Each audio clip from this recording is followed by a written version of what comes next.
This is second of four-part series on finance for non-financial manager. In this four-part series, part one, which was done earlier, was focused on why is finance acumen important for non-financial manager. That module was recorded and available, and I suggest will be helpful if you listen to it sometime, as you're going through these all four series. Today we're going to talk about part two. So the part two is about strategy. Any leader, any manager, regardless of industry, regardless of size, the shape of the company, a leader, a manager should be involved in strategic planning, which obviously eventually connects to financial planning. Part three in the future will cover key steps in developing a financial plan for your business, and part four will cover use of financial ratios to analyze financial health of a company. So in part two, learning outcomes are related to strategy. But as I had mentioned in the part one of this series, that management team has to focus on profitability. So when we talk about strategy or company developing a strategy and implementing a strategy, at the end of the day, the overall goal is to enhance company's profitability and cash flow. So it is super important that the management team is collectively focused on enhancing the profitability of the company. The second learning outcome will be related to, overall what I like to call strategic planning 101. When you're looking at a strategy, obviously you're looking at where we are today, which is the current state, and where we want to go, which is the future state. I will cover some overview of strategic analysis and financial analysis tool.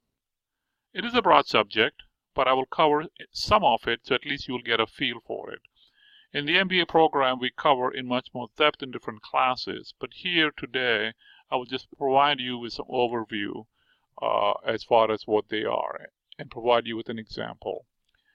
And in an example, help you understand the connectivity between strategic analysis and the financial analysis tool. So as a leader, we obviously want to focus on not only understanding different concepts, different tools, but also how do you connect them all together. So let me just kind of take one of the key concepts that was covered in part one, and that is income statement performance of a company plays a role. Because as income, which basically is the profitability, which would translate into cash flow, as it gets better, then the company is financially stronger, able to invest in new products, new technology, be able to grow, and be able to survive competition. So as you recall from part one, the income statement, really is all about sales, the money we get from our customers and all the total cost it takes to manage our business, and what is left over is a profit. And in the total cost, there are many elements. You got the procurement, you got the operations, you got sales and general administration, which is called SG&A, research and development, interest on debt, etc. And these are managed by an organization. So, this was covered in detail in part one, but in summary, the organization collectively is managing the sales and all the costs associated with it. And the overall goal for this management team is to be able to enhance their performance, the organizational effectiveness, and that will help enhance the profitability of the company. So, company's management team has to effectively manage their value chain to yield above industry average profit margin. Now, as I get into the strategy, we all know that in order to survive in a dynamic, in a competitive environment, Organizations have to continue to develop strategies that provide competitive advantage and above average return on investments. Basically it means that any company, they are not there by themselves, they're competing. So just imagine here, if you're playing chess, you're basically playing chess with one competitor. But in many industries, or most industries, there are more than one player. So just imagine playing chess simultaneously on one board, which means one industry, with multiple chess players, and hence the thinking and the strategy development becomes really, really important for the companies to be able to survive, grow, and be profitable for their shareholders. So let's do what I like to call strategic planning 101.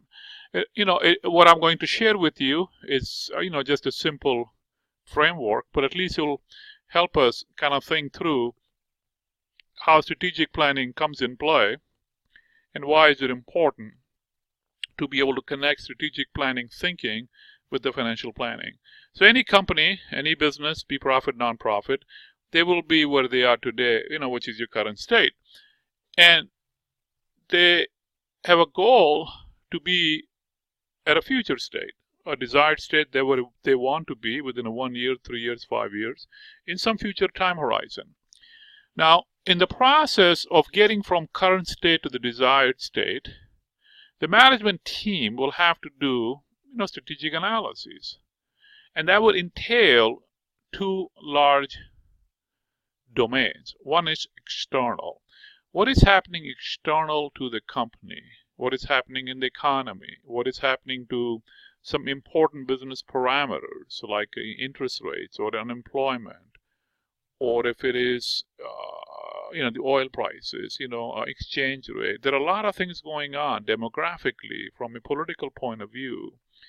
And then you also obviously look at it simultaneously internally. What are the company's core competencies? What are their strengths? What are their weaknesses?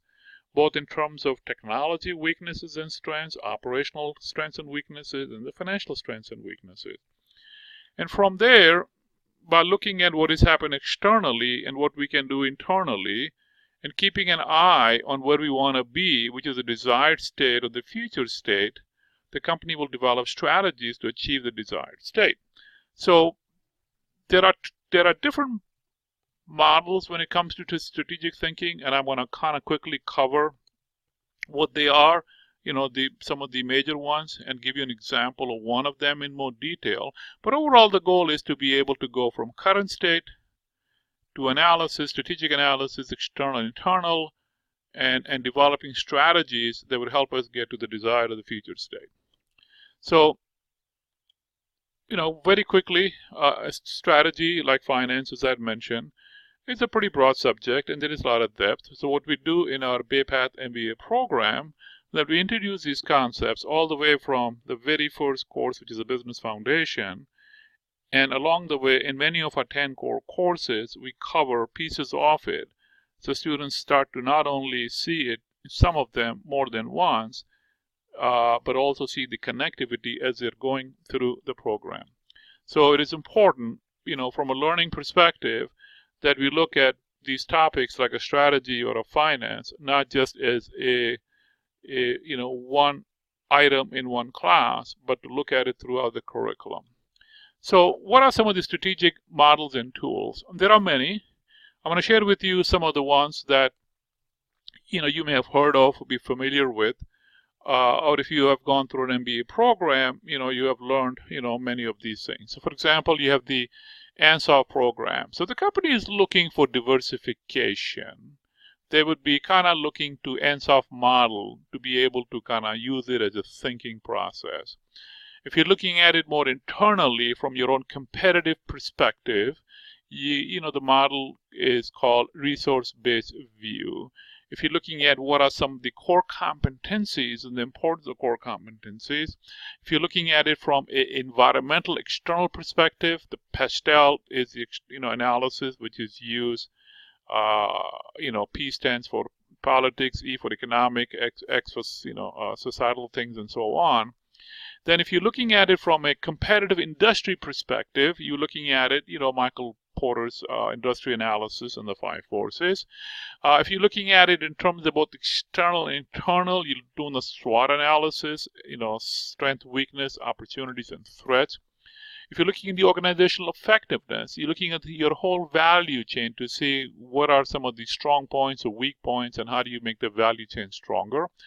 If you're looking at it in terms of managing your portfolio, the BCG matrix, the Boston Consulting Group matrix, which is to see what products, where would you put it in terms of are they making money, are they growing, or they're not.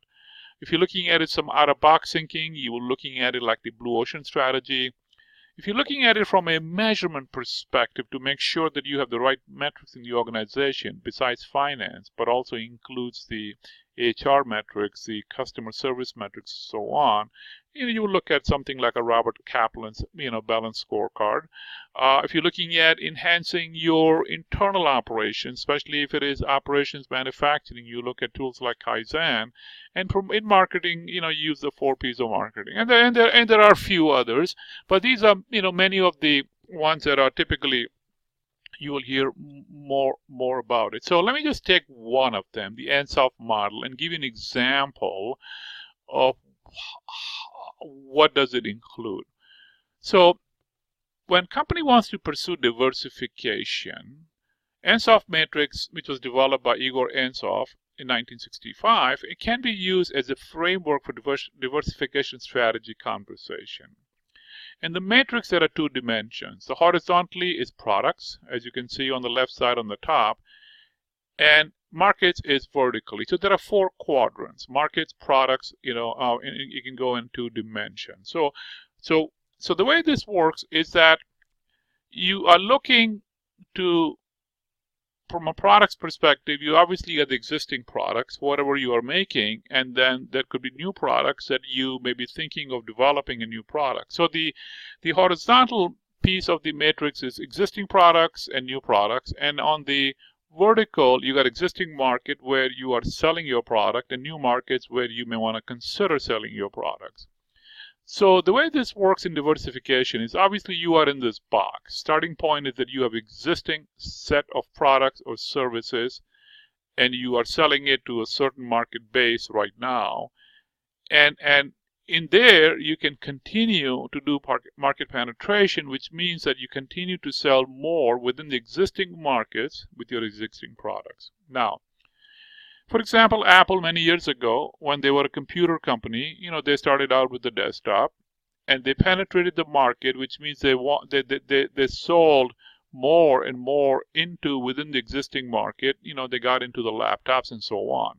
So that would mean that they are not diversifying that much. It's basically growing within the existing market with the existing product with maybe some minor fine tuning.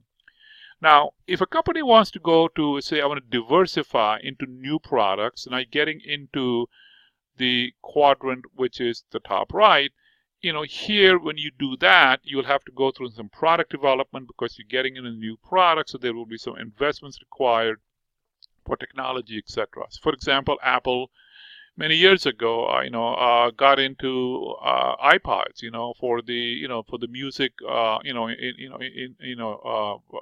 products, and from there, eventually, they also led into iPhones and iPads. So here is an example of diversifying it from the existing products, just the computers, into other products like iPod and iTouch, which then became a baseline for iPhones and iPads and so on. On the other hand, if a company wants to keep the existing products but go into new markets, which means they would take the existing products and go do a market development, identify other markets, could be either domestically or globally, and so when they go in that direction, they're diversifying, so they're not just depending on the existing market. For example, if they are only in the United States and they want to diversify, they can go to China or Europe and so on. And the last one is if they want to do both. They want to not only have a new product, but completely new market set, new customer base, and so on. So here, obviously, you need both market and product research. And there, for example, when Apple got into iTunes, it's a very different market, and different, in terms of technology and so on. Now, From a risk perspective, if you do both, if a company gets into new product and simultaneously into new product, that would be considered as a higher risk. So overall, this becomes a framework to see if the company want to diversify, should they get into new products, or they get into new products, or should they do both? So now, so that what I just provided you as an example is more at a company level diversification, which could lead into maybe new technology, could lead into mergers and acquisition and so on. But within the existing current situation, companies also can look at strategies that are specific to functional organizations. For example, in operations, manufacturing, they can look at some of the lean methodology. They can look at strategically deciding what should they make and what should they buy. They can look at the overall integrated product planning. They can look at procurement strategy. So those are all strategies, and each one, companies will look at it and be able to decide which one is going to provide them with a good return, and they will go do it. On the engineering side, they will look at new products. They can look at the, intellectual property for entry barriers. They must look at the product and see the opportunity for selling it as a complete package or a system, so they can get synergy through systems approach. Marketing and sales people can do competitive assessment. Finance people can look at it from a strategy perspective. Is there a better way to do cost of financing? And you got SG&A, other groups that can look at mergers and acquisition and divestiture, and HR people that would be looking to see how to enhance the employee engagement, and talent optimization and mentoring programs. So all these are strategies. They're at a functional level, and the way the companies would pick the ones that would make sense, and these are just examples. There could be obviously many, many more that you may see, in different companies and different industries and so on. So strategy could be at an overall company level, like an Ansoff model, or could be at a departmental level, like some of these, see these examples over here. So just I touched on the strategic models and tools earlier, but let me not touch on a little bit on the financial acumen. So, obviously in the MBA program, we want to make sure the students learn those strategies and also understand some of these financial analysis tools and so on. Here I'm just going to list, many of them that we cover in our MBA program. And so if you are a business person, and either you will do the analysis yourself, or you can work with a finance person in your organization. So in the financial acumen, obviously the financial statements, which I touched on it in the part 1, your balance sheet, income statement, cash flow, so on. Understanding the time value of money, because obviously when we're planning for the future, we need to understand those concepts.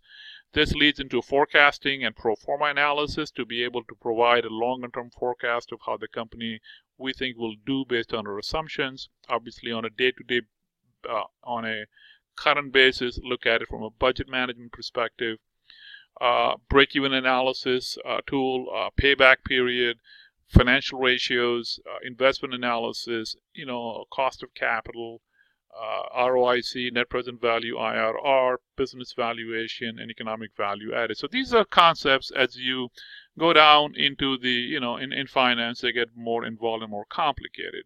So obviously today, in this module, I am not going to go through all this, but if you are a manager, let's say in an HR or a purchasing manager, you will develop a strategy, and then you'll sit down with somebody in a finance organization in your company and collectively figure out, is your strategy providing the return that would help your company, your organization? So what is important when you're looking at a strategy is to be able to recognize that for a current strategy, obviously company today, if you don't do anything, you will have a certain level of profitability and cash flow. And, the strategies are there for us to be able to try to get to the desired state, but that may require some investments. Even if it is related to some HR strategy, which will require some training money, or it could be in an operations, will require some money to buy new equipment, or reorganizing the factory, that may take some money. So there will be some costs associated with it. And that goal is that those investments in the future will enhance the profitability of the company. And the overall goal is that the strategies that are implemented with the costs associated with it will get us to the point such that the future cash flow, it has to be greater than the current cash flow, and also achieving the return on investments. So what this chart basically, clearly in simple ways, identifies that every company at any point is in current state. They go through strategic analysis. They will have a desired state. They define the strategy. They identify the cost to implement the strategy. And the overall goal is for them to enhance the profitability and the cash flow of the company. So, for example, this chart had mentioned earlier here, for example, let's say, the head of HR, director of HR, VP of HR is looking at to say, we want to enhance employee engagement, looking at the talent optimization, things like mentoring program and so on. And obviously talent, the employee engagement, does help. Gallup study basically indicates the engagement's effect on key business outcome. For top quartile companies on employee engagement significantly outperform those in the bottom quartile. In the sense that the companies that have a much higher employee engagement, the companies that are in the top quartile of the group versus the companies that are in the bottom quartile of the group in terms of engagement, there is a big difference. And the results would include things like companies at top quartile have 20% higher sales than the companies at bottom quartile. 20% higher profitability, 70% fewer safety incidents, 41% lower absenteeism, 40% fewer quality defects. So obviously this is where you would do is to be able to, look at, the notion of going from current to the future and conduct a return analysis where you're looking at the future cash flow and the current cash flow and, and then looking at the achieved target return on investment. So if you are not familiar with a lot of the financial analysis in a more in-depth detail, like we covered in the MBA program, what you would do is you would sit down with the finance person in your organization and be able to identify what you would like to do in the HR department, for example, for engagement or some other program in the HR. And the combination of your knowledge of your function, what you are doing, and the financial person's knowledge of the finance, they be able to decide and identify and analyze to see how will we get value of implementing these HR strategies. So, in summary, the key takeaways: in order to survive in a dynamic and a competitive environment, organizations have to continue to develop strategies that provide competitive advantage and above average return on investments. And so, the leaders and the managers would look at it both external of the company, what is going on, what are things that are changing, that are affecting the company, and also internally to look at the strengths and weaknesses, and then come up with a strategy and do financial analysis with the goal being that you need a competitive advantage and above average returns for your organization.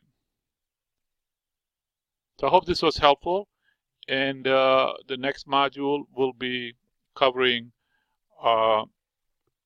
key steps in developing a financial plan for your business.